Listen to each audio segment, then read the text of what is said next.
Good day, everyone, and welcome to this panel discussion on how can schools and universities support high ability students. This topic was ideated by Mr. Chris Bhatt, who is one of our esteemed panelists today. High ability students require specialized attention and support to excel in their education and beyond. Today, our panel of experts will share their insights and experiences on this important topic, discussing actionable solutions to support and empower high ability students. The panel discussion scheduled today, 27th February 2023 at 2:30 p.m. Indian Standard Time, which is 5 p.m. Singapore time and 1 p.m. UAE time. As the founder of EduTV, which has more than 4.5 lakh viewers and offers over 1,500 educational repositories, videos, it is my pleasure to introduce our esteemed moderator for this discussion, Ms. Anupama Ramachandran. She is a Fulbright scholar and principal of Delhi Public School, Electronic City, Bangalore, India, who brings with her a wealth of experience in the field of education. Ms. Ramchandra will be leading our discussion today along with our esteemed panel of experts, including Professor M.M. Pant, former Pro Vice Chancellor, IGNOU, popularly known as EDU, Mr. Chris Bhatt, Senior Principal, NPS International School, Singapore, Professor Brigadier Cheema from Universal Business School, Mumbai, Dr. Pramod Mahajan, Director Principal at Sharjah Indian School, Sharjah, UAE, Dr. Vasudha, Principal at Rockwoods International School, Mr. Rahul Bhatia, Founder Director, Credim Editech Private Limited, Gurugram, and Mr. Kumar Rajesh, CEO, VEC Edu Project. We look forward to an engaging and insightful discussion on this topic and hope to come up with actionable solutions to support and empower high ability students. Now, I turn the stage to our moderator, Ms. Anupama Ramachandran. Over to you, ma'am. Thank you, Pranav, for that introduction, and a very, very warm good afternoon, good evening, depending on which part of the world you're joining us from. Like one of the panelists mentioned earlier in the conversation, we rarely discuss high ability learners. We're worried about the students who are average and of course students who are below average, probably because we are happy with the way the high ability learners are performing, we do not pay much attention to them. On that premise, let us open the discussion for today. They say that high ability learners have certain traits and it can be present at any age is what they say, like they may have advanced ability with numbers, or they may display a wide range of intellectual and academic interests. Sometimes they say if somebody has an extensive vocabulary, then they are high ability learners. They also say that some children may dislike slow-paced work, then you have to categorize them as high ability learners. I would like to direct my next question to Professor Brigadier GPS Cheema ji, who is here with us. Sir, it is assumed that high-performing students are doing well in academics, and we tend to ignore them in many respects. I would like to know from you that do universities identify such gifted students in the field of not only academics, but probably arts, games and sports, cultural and literary activities? And do universities provide a supporting environment in terms of admission and other provisions extended to them? Over to you, sir. Thank you, ma'am. Good afternoon, everybody. And I would just like to add on to what Dr. Pant has said. If we know Guru Nanak, he never went to school. The teacher tried to teach him 1, 2, 3. He said, what's there before 1? And the teacher thought he was being funny. Right? And then he said, teach him Hindi. He said, ka, go. He said, what's the meaning of ka? Right?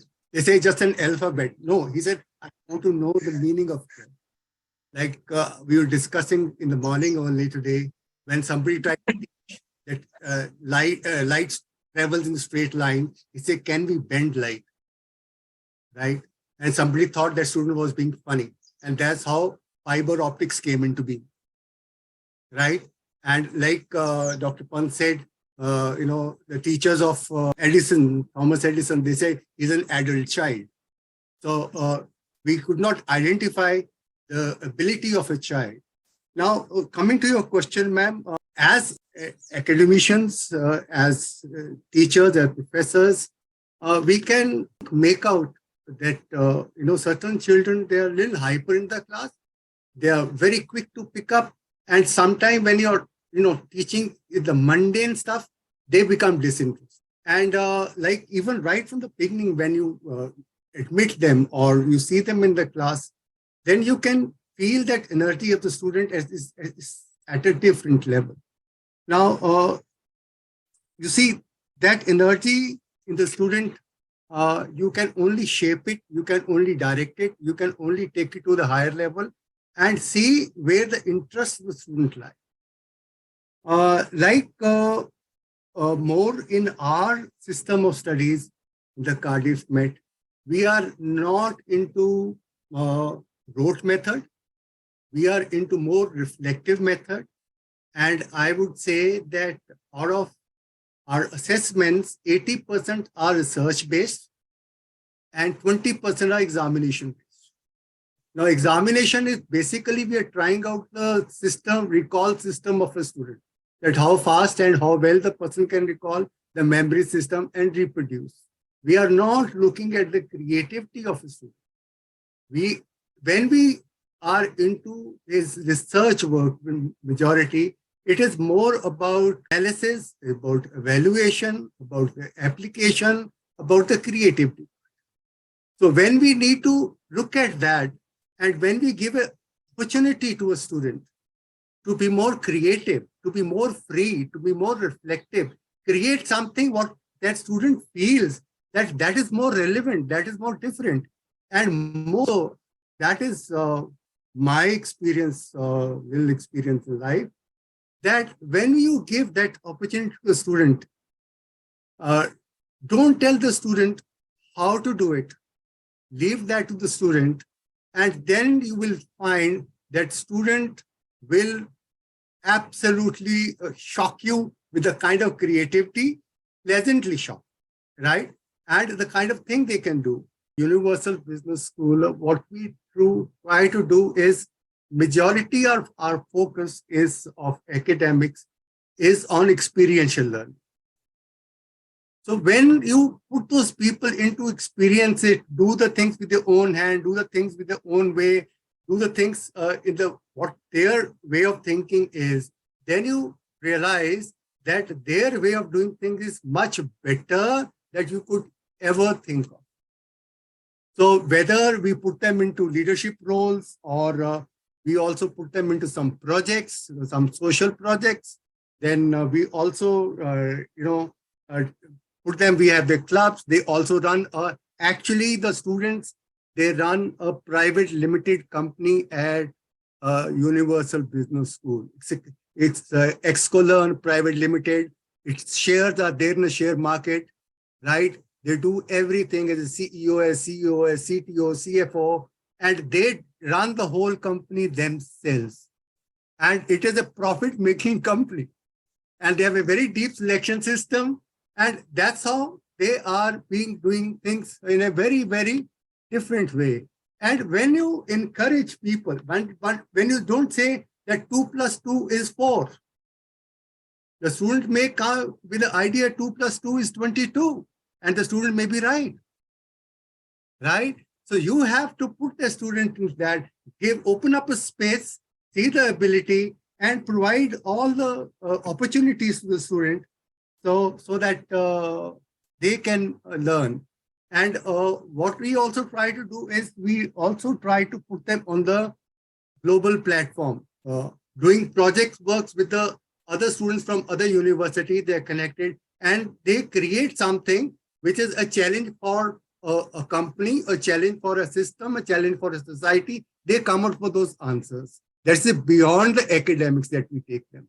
And in the process, what we feel is, and when we encourage them about to be reflective, that's the time we realize that our way of teaching, our way of explanation, our way of looking at things is still limited. And their minds are absolutely unlimited and very, very clear. Thank you. Thank you, Brigadier Sir, for throwing light. And it is very encouraging indeed to know that these gifted students are indeed empowered by challenging them and keeping them engaged in universities.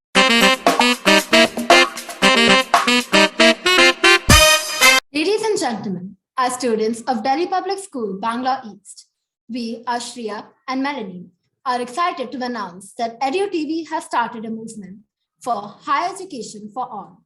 We are proud to inform you that corporates and Indian private universities have joined this movement by offering scholarships to eligible schools across the Indian subcontinent, Southeast Asia, Gulf countries, and Africa.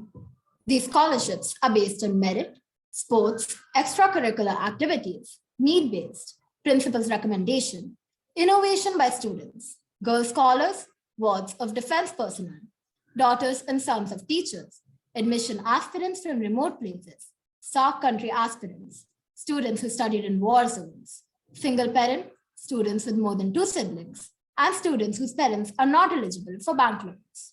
This is a fantastic opportunity for many students, and we are thrilled to see the positive impact it will have on their education. We urge other school corporates and universities to join this movement and support higher education for all. Thank you.